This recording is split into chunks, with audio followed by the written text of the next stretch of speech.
Hola, hoy vamos a hablar de la unidad número 6. Esta comprende los delitos contra la integridad sexual. Como primer medida, resulta imperioso comenzar desarrollando respecto al bien jurídico protegido. Los abusos sexuales están previstos en el artículo 119 y 120 del Código Penal y se caracterizan básicamente por dos aspectos que les son comunes. Uno es una conducta humana con significación sexual y la segunda es la ausencia de consentimiento jurídicamente relevante por parte del sujeto pasivo. De aquí que estos delitos importen una violación a la libertad que constituye la esfera de reserva de la víctima en lo sexual, es decir, que lo que se protege es la autodeterminación sexual de las personas. La ley regula tres tipos de abusos sexuales. La figura básica es el abuso sexual simple, el abuso sexual gravemente ultrajante y el abuso sexual con acceso carnal como la figura más grave de todas, digamos. Podríamos decir que a medida que se van sucediendo los distintos párrafos del artículo 119 se va agravando la figura. La figura básica está prevista en el artículo 119 y reprime con pena de prisión de 6 meses a 4 años al que abusare sexualmente de una persona de uno u otro sexo cuando ésta fuere menor de 13 años o cuando mediare violencia, amenaza, intimidación, abuso coactivo, etcétera, algunas modalidades, digamos, de llevar a cabo el acto. Entonces la acción típica justamente es la de abusar sexualmente de otra persona. Esto comprende todo acto de acercamiento o contacto corporal con la víctima de significación sexual sin que constituya un acceso carnal, porque ahí quedaría comprendida, por supuesto, esta última figura. Algunos doctrinarios, como por ejemplo Muñoz Conde, exigen para configurar el delito de abuso sexual la concurrencia de contacto físico entre el autor y la víctima, mientras que otros entienden que toda conducta que atente contra la libertad sexual de la víctima es una conducta típica, por lo que perfectamente constituiría, por ejemplo, la conducta que está en cuestión, esta que estamos estudiando, tanto actos donde el autor realice tocamientos, es decir, actos de tocamiento sobre la víctima, o de esta sobre el autor, o los tocamientos los lleve a cabo el sujeto pasivo sobre su propio cuerpo. Los actos sexuales pueden ser aproximaciones o contactos del cuerpo del agente, es decir, del cuerpo del sujeto activo, el agresor, con el de la víctima, que en sí contengan, por supuesto, una significación, un significado sexual. También pueden tratarse de aproximaciones que no importen un contacto directo, pero que tengan un cierto contenido sexual. Por ejemplo, los autores hablan de desnudar a la víctima, por ejemplo.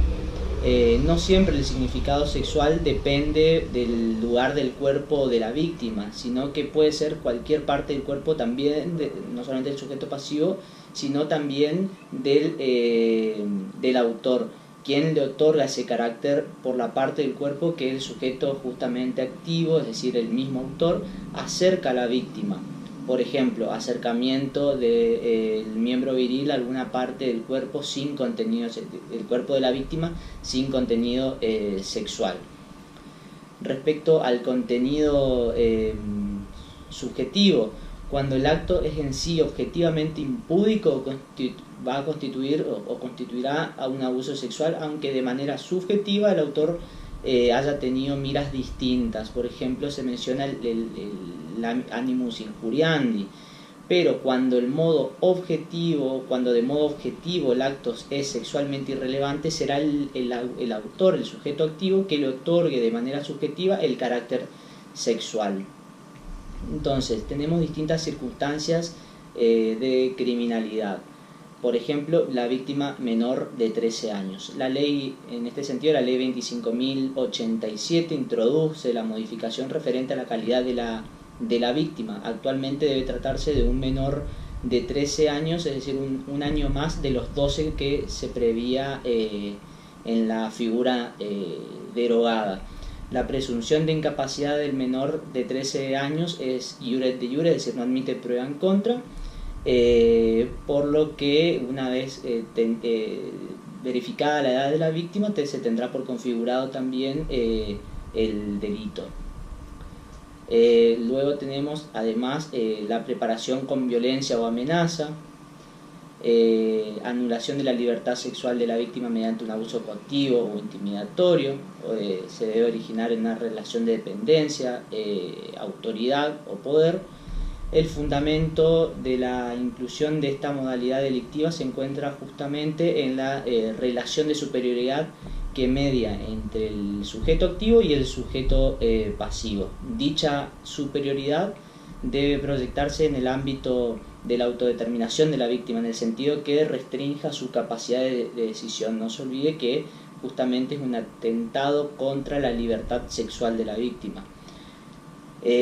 Además, debe aprovecharse de que la víctima por cualquier causa no haya podido consentir libremente la acción, que es conditio sine qua non para que la tipicidad de la conducta abusiva justamente es la ausencia de consentimiento por parte de la víctima. Ello puede producirse porque el autor utiliza violencia o amenaza, pero la amplitud de la norma nos permite imaginar cualquier supuesto donde la víctima carezca de justamente consentimiento. Respecto a los sujetos, tanto el sujeto activo como el pasivo puede ser cualquier persona. Luego tenemos en los distintos párrafos del artículo 119 figuras agravadas. Por ejemplo, en el párrafo quinto agrava la figura cuando concurren algunas de las circunstancias previstas y menciona en los incisos A, B, D, F del párrafo cuarto. El inciso A es cuando resultare un grave daño en la salud física o mental de la víctima. Respecto a este punto, muchos autores entienden que al referir la norma a la palabra grave daño quedan comprendidas las lesiones tanto graves como gravísimas. Sin embargo, últimamente un sector de la doctrina bastante numeroso parece coincidir en que no se necesita adecuarse a los conceptos típicos de esta figura, ya que puede tratarse también de un daño de consecuencias importantes, por ejemplo una enfermedad curable que no origine incapacidad laboral por más de un mes, como se exige para el artículo 90 del Código Penal. Otro de los puntos es el inciso B, como agravante, que el hecho fuere cometido por ascendiente, descendiente, afín, en línea recta, hermano, tutor, curador, ministro, algún culto reconocido o no, o encargado de la educación o de la guarda. El inciso D también agrava en función de que el hecho fuere cometido por dos o más personas o con armas. La agravante, lógicamente, se funda en la menor resistencia que puede ofrecer la víctima y las mayores posibilidades de éxito de acción delictiva respecto del victimario. Respecto al arma, el agravante se introdujo mediante la ley 25.087. Se funda el agravante no solo en el mayor poder intimidante del arma, sino en el peligro que conlleva su utilización. También existe el agravante del inciso número E, cuando el hecho fuere cometido por persona perteneciente a las fuerzas policiales o de seguridad en ocasión de sus funciones. El fundamento del agravante es la posición de poder o de dominio que representa la autoridad policial ante terceros. El inciso F, por su parte, agrava el hecho cuando fuere cometido contra un menor de 18 años de edad, aprovechándose la situación de convivencia preexistente con el mismo. El fundamento se da en la mayor vulnerabilidad que presenta el sujeto pasivo frente al autor en función justamente de la edad y la situación en la que se encuentra. Respecto al abuso sexual gravemente ultrajante, este está previsto en el segundo párrafo del artículo 119 y se caracteriza por el particular sometimiento que se le impone a la víctima. Es decir, es un subtipo, un subtipo agravado de abuso sexual simple en función de ciertas particularidades o circunstancias en que se lleva a cabo. Su particularidad reside no solo en la entidad del ultraje, que debe ser grave, por supuesto, sino en el hecho de que se tiene en cuenta, por ejemplo, el tiempo de su duración o demás circunstancias singulares de su realización. Debe tratarse de una conducta de contenido sexual que importe para el sujeto pasivo una humillación particularmente degradante o vejatoria, que además de violentar su intimidad sexual, implique un menoscabo o un ultraje a su dignidad como persona. Sujeto activo como pasivo puede ser cualquier persona sin distinción de sexo.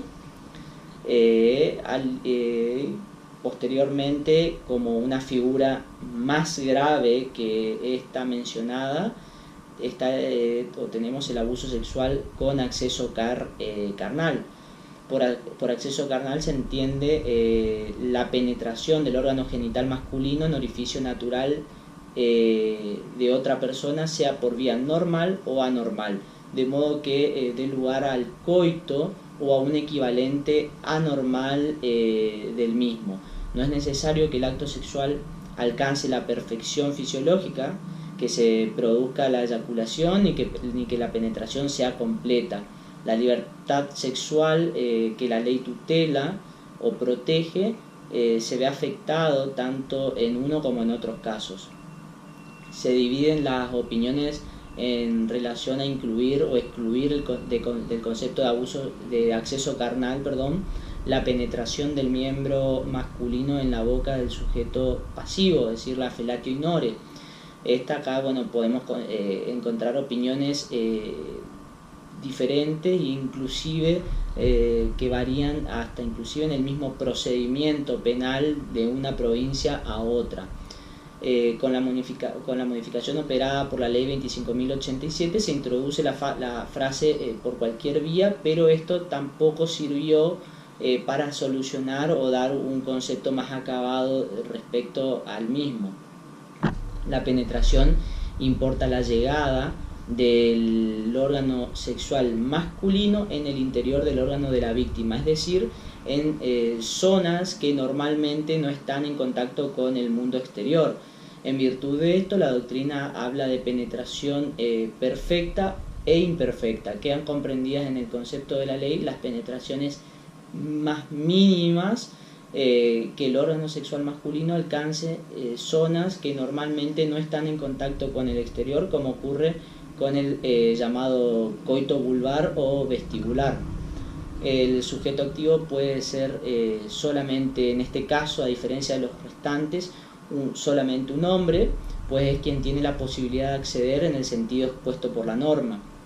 La violación se consuma con el acceso carnal, para lo cual no es necesario que el acto alcance, como habíamos mencionado anteriormente, la perfección fisiológica, ni que la penetración sea completa, ni que exista eyaculación.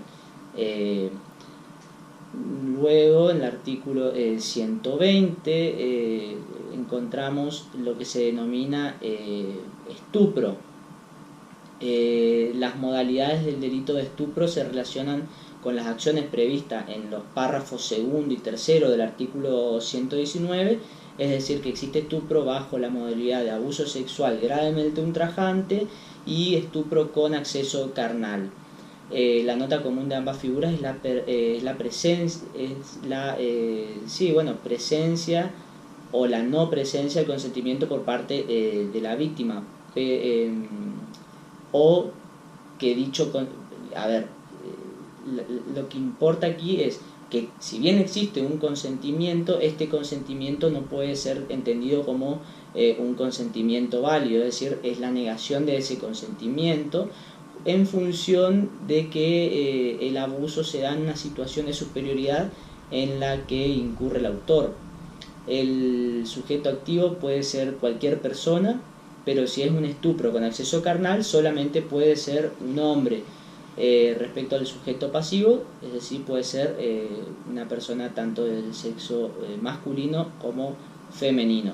A su vez, la existencia del estupro está condicionado por el abuso de la inmadurez sexual de la víctima, es decir, que la víctima debe ser inmadura sexualmente y el autor debe valerse o aprovecharse de esa situación.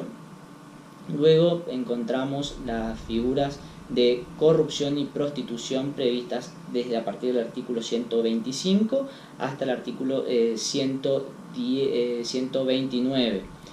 En el artículo 125 tenemos la promoción y facilitación de la corrupción. Respecto al bien jurídico, lo que se castiga en este caso es la interferencia en el proceso de formación de la sexualidad o en el normal desarrollo justamente de la sexualidad. El concepto de corrupción, digamos, como es un elemento normativo, se requiere para su delimitación acudir a valoraciones ético-sociales o culturales. Se ha dicho que la corrupción es un vicio o una perversión del instinto sexual y bueno, los autores clásicos la han desarrollado, la han conceptualizado de las más variadas formas. Para que la acción sea considerada corruptora, debe ser capaz de desviar el libre crecimiento sexual de la persona. No basta con que tenga naturaleza sexual ni que provoque o pueda provocar daños psíquicos en la víctima del abuso sexual, ya que generalmente hasta el abuso simple puede ocasionar este tipo de lesión en la víctima, esta lesión psíquica, si se quiere llamar, en la víctima de este abuso. Tanto la doctrina como la jurisprudencia coinciden en que es un estado de la persona producto de la realización de actos sexuales prematuros, excesivos o perversos. Se dice que el acto es perverso cuando es en sí mismo depravado, porque implica un ejercicio normal de la sexualidad. Y conceptualmente lo perverso, lo prematuro es aquello que ocurre antes de tiempo. Finalmente se dice que es excesivo cuando implica una lujuria extrema o extraordinaria. El sujeto activo puede ser cualquier persona, tanto hombre como mujer. Sujeto pasivo, bueno, son los menores de 18 años en el caso de la primera parte de la norma, y los menores de 13 años en el supuesto del tipo agravado previsto en el segundo párrafo, siendo indiferente que sea varón o mujer. La acción típica, la primera de ellas es la de promover la corrupción de menores de 18 años de edad. Promueve quien impulsa o determina al menor, en este caso, a la realización de prácticas sexuales depravadas, al menor de 18 años. En cuanto a la acción de facilitar, hay que decir que a diferencia de la promoción, el impulso o la iniciativa parte de la propia víctima, que puede corromperse gracias a la intervención del facilitador. En palabras, por ejemplo, de la Gianaya, facilita quien coopera, apoya, asiste, favorece, básicamente hace fácil. Respecto al tipo subjetivo, se trata de un delito doloso en el que el autor debe conocer la edad de la víctima, es decir, menor de 18 años, y que realiza actos que por su naturaleza son susceptibles de corromperla. Respecto a la consumación y tentativa, por tratarse de un delito de peligro, para la consumación basta que el autor realice actos corruptos o reputados como con posibilidad de corromper a la víctima. Luego se prevén algunas agravantes que básicamente son por la edad de la víctima, conforme lo dispuesto en el párrafo segundo. La pena se incrementa cuando el sujeto pasivo es menor de 13 años, conforme lo habíamos analizado anteriormente. Según los medios empleados, acorde a lo previsto en el párrafo tercero del artículo 125, la pena también se agrava cuando justamente el autor se vale de alguno de los medios que enumera el tipo, o existe entre la víctima y victimario una relación especial. Las modalidades que agrava la pena son básicamente el engaño, violencia, amenaza, abuso de autoridad o cualquier otro medio intimidatorio o coercitivo. Por el vínculo y relación entre el autor y la víctima se contemplan las siguientes hipótesis: ascendiente, cónyuge, persona conviviente, hermano, tutor o persona encargada de la educación o guarda. Respecto a la promoción y facilitación de la prostitución, está prevista en el artículo 125 bis. La ley 26.842, que es la ley de prevención y sanción de la trata de personas y asistencia a la víctima, ha modificado, si mal no recuerdo, en el año 2011 o 2012, la regulación de los delitos relacionados con el ejercicio de la prostitución. En particular, esta reforma adoptó de manera decidida una prohibición general de la promoción y facilitación de la prostitución ajena. El bien jurídico protegido aquí es la autodeterminación sexual del sujeto pasivo, pero también dicha tutela se extiende a evitar que personas que ejercen la prostitución no sean explotadas por terceras personas. Se trata de un delito de peligro abstracto. No se requiere que efectivamente la persona haya ejercido la prostitución como consecuencia de este accionar de la gente. Basta que el sujeto activo haya promovido, facilitado, incluso sin éxito, la prostitución ajena, siempre hablando, por supuesto, de la ajenidad de la prostitución. En el caso en particular, el contenido de lo injusto típico consiste en promocionar, es decir, determinar a una persona de edad conforme la nueva regulación establecida por la ley 26.842 al ejercicio de la prostitución y facilitar dicho ejercicio del trato sexual comercial.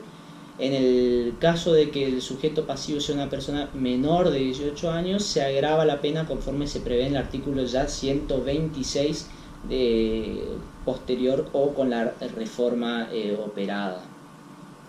El acto de promoción de la prostitución presupone al menos que el sujeto pasivo no haya comenzado con dicha actividad.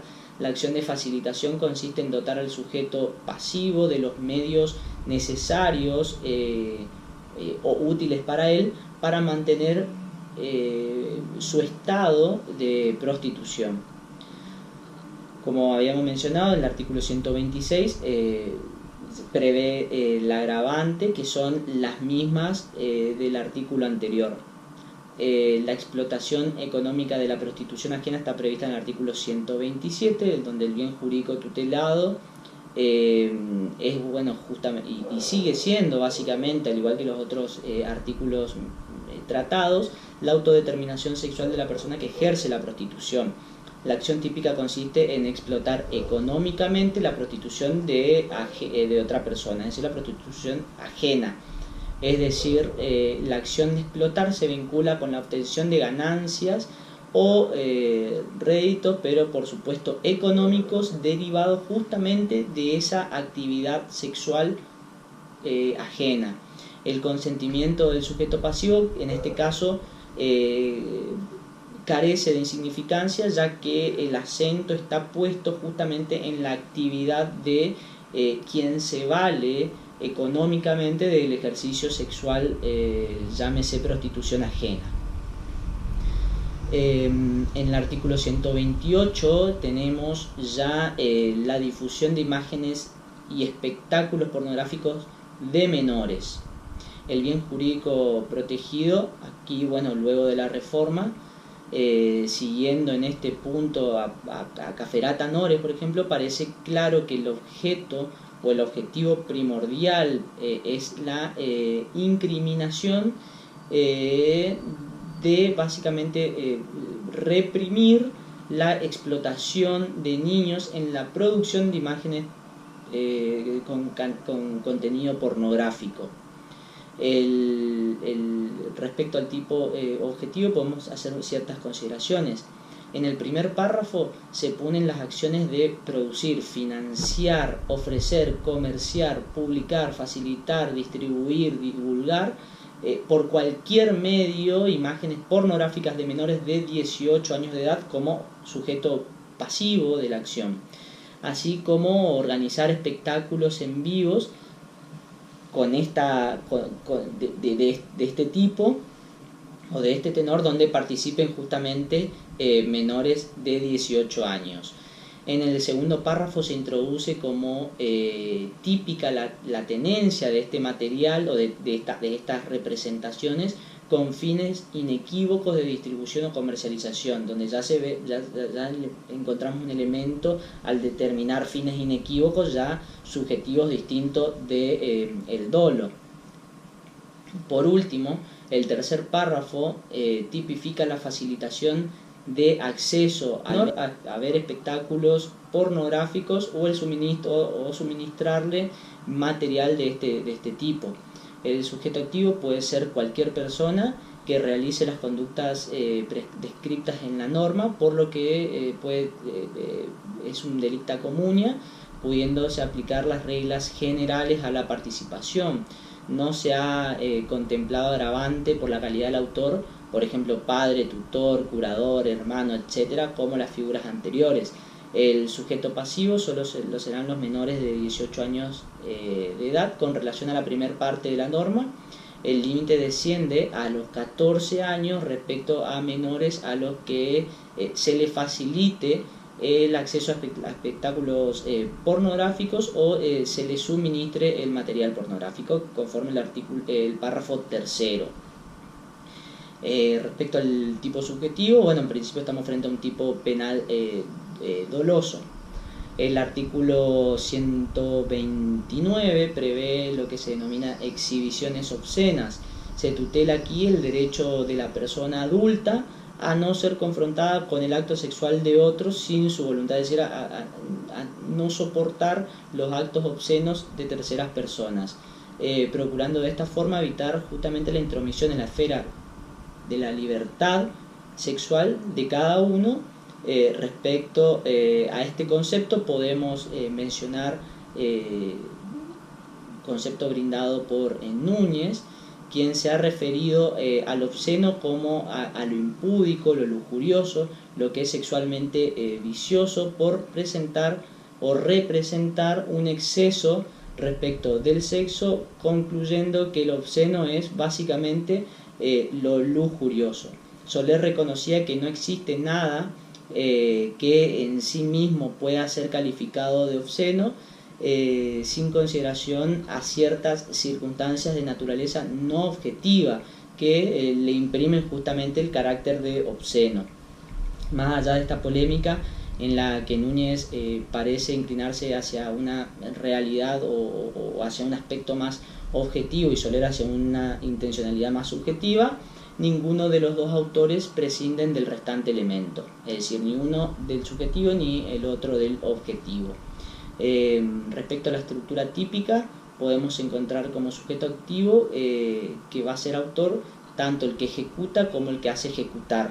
Sujeto pasivo, cualquier persona en el supuesto del primer párrafo, mientras que en el segundo párrafo el afectado debe ser un menor de 18 años. Finalmente, la norma contempla el caso de menores de 13 años, aún cuando existen voluntad, digamos, aún existiendo voluntad de observar la obscenidad. Respecto a la acción típica, bueno, consiste en descubrir, poner a la vista o mostrar lo obsceno, por ejemplo, desnudarse. Según la mayoría de la doctrina, el hecho se consuma con la ejecución del acto obsceno, independientemente de que sea visto por terceras personas. En cuanto a la posibilidad de tentativa, no entiendo que es factible, en tanto que la mayoría niega esa posibilidad de considerar que se trata de un delito de peligro, delito de peligro. Núñez, por su parte, sostiene que la posibilidad de lo mismo.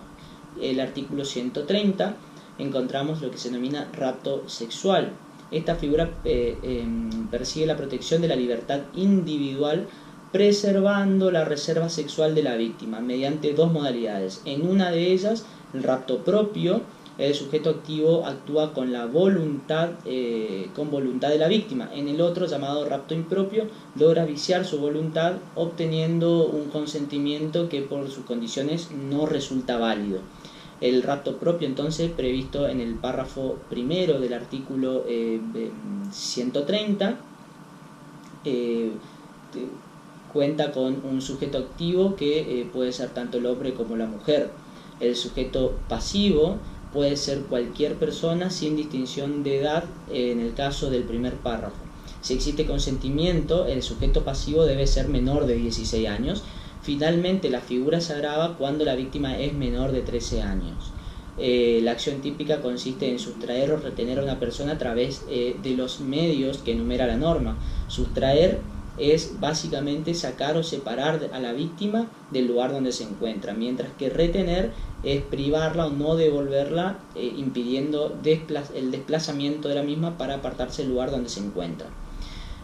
Para que exista rapto, la privación de la libertad debe exceder el tiempo que el autor emplea para consumar cualquier delito contra la libertad sexual. Es decir, si el autor rapta, valga la redundancia, para abusar sexualmente de la víctima, el rapto se consuma cuando este abuso sexual de la víctima se termina y el tiempo restante pasaría a ser la figura de rapto. Los medios comisivos, bueno, en el caso del rapto propio, la sustracción o retención debe hacerse contra la voluntad de la víctima. Es un delito doloso, el sujeto debe actuar conociendo que sustrae y retiene a su víctima mediando fuerza, intimidación o fraude, por más, además de debe proceder con el propósito sexual que exige la norma. Respecto a la consumación y tentativa, el rapto es un delito permanente que se consuma con la sustracción o retención y ese estado perdura mientras se mantiene la privación de libertad. En el párrafo segundo tenemos el rapto impropio, que bueno, justamente se distingue del propio en que media consentimiento del sujeto pasivo. También se lo ha denominado rapto por seducción. El sujeto activo puede ser cualquier persona, hombre o mujer. El sujeto pasivo, hombre o mujer, menor de 16 años. La acción típica, como en el rapto propio, la acción consiste justamente en sustraer o retener a un menor de 16 años con su consentimiento. Se trata de un delito doloso en el que el autor debe conocer la edad de la víctima y que la lleva o retiene con su consentimiento. El rapto de un menor de 13 años, bueno, justamente el agravante en razón de esta edad. Luego, como delito nuevo, podríamos decir, tenemos lo que se denomina el ciberacoso sexual o contacto telemático con fines sexuales con menores de edad, previsto en el artículo 131 del digesta sustantivo para la cuestión criminal. El ciberacoso sexual infantil, tal como se lo denominó, está previsto y normado en el artículo 131 del Código Penal. Se inserta dentro de delitos contra la integridad sexual, que constituye el bien jurídico justamente que afecta la actividad ultrajante o la actividad del sujeto activo. Es un delito común que puede ser cometido por cualquiera, lo que incluye a los menores imputables como eventuales sujetos activos. En cuanto a los sujetos pasivos, cualquier menor de edad sin distinción adicional alguna. Se ha tipificado un acto básicamente preparatorio de una conducta de abuso sexual físico, ya que la conducta que prevé es contactar a un menor mediante cualquier medio informático, por ejemplo, mensaje de texto, chat, email, Facebook, Skype, cualquier red social, etc. Y en relación con el tipo subjetivo, se trata de una figura dolosa y reclama la acreditación de un elemento ultraintencional o de una finalidad, cuál es la producción o el propósito de cometer un delito contra la integridad sexual.